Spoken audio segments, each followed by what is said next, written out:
在一個陽光明媚的小村莊裏，住着一位和藨可親的老奶奶。她每天都會為村子裏的小朋友們準備美味的食物，小朋友們都很喜歡來她家，因為她的廚房裏總是飄着香味。有一天，老奶奶做了一大鍋香噴噴的湯，裏面有新鮮的蔬菜和可口的麵條。小朋友們高高興興地來到她家，圍坐在餐桌旁，期待着美味的午餐。大家都吃得津津有味，但有一個小男孩叫小明，卻在吃完後留下了很多湯和麵條。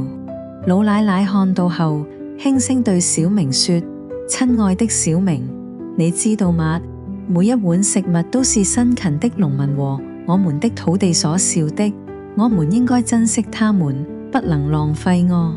小明聽了，開始思考，他想起了農田裏的辛勤工作，想到那些可愛的蔬菜是怎麼長大的，於是決定下次一定要好好吃完每一口食物。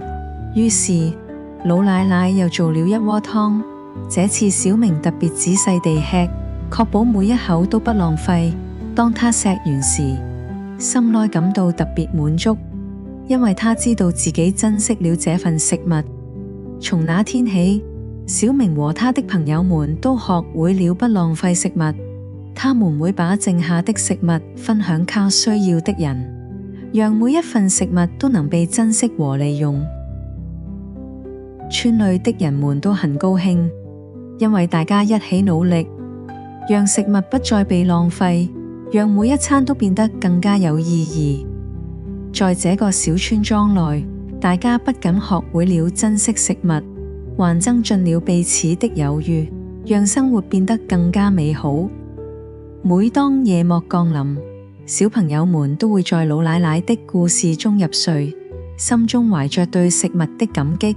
夢內也會有着豐盛的蔬菜和可口的湯，因為他們知道珍惜每一餐，才能讓生活更加美好。